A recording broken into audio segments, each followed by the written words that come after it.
Hello everyone, welcome back to my YouTube channel. नोंथांमोनखौ आंनि YouTube channel आव बयखौबो खनसे बरायग्रोनाय जाबाय।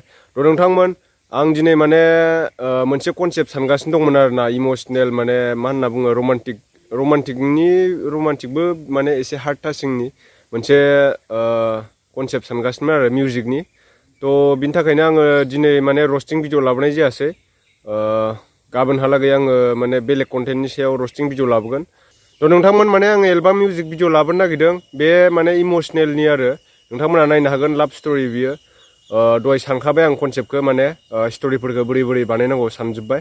बिनि उनाव आङो दायो क्लियार खालामबाय आरो एक्ट्रेसफोरखौबो माने गाहायल' मोनबाय थायो हायथु माने आंजों समायनाय माने गोजौ नांगौ आरोना।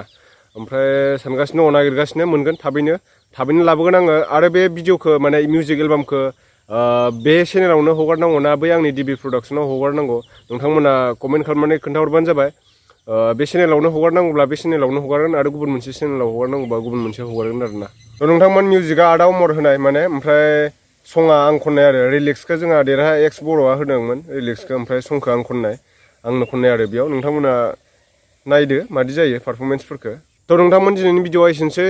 नेक्स्ट भिडिअआव थाबैनो लोगो मोनफिनगोन रस्टिं भिडिअ लानानै फैगासिनो दं नोंथांमोननि सिगाङाव। आरो बेजों लोगोसे मिउजिक भिडिअखौबो जिथुनाखि लाभ स्टोरीनि माने इमोशनेल जागोन आरो बे एसे स्टोरी थागोन बेयाव मोजां मोनलायनायनि फारसे किसुमान नोंथांमोना जिथुनाखि दा आपकामिं माने बेफोरबायदि लाइभआव जायोना बेखौ माने आं दिन्थिनो नाजानो नागिरदों। नोंथांमोना सापर्ट खालामबानो जाबाय। आंनि मिउजिक भिडिअ फैगासिनो दङ।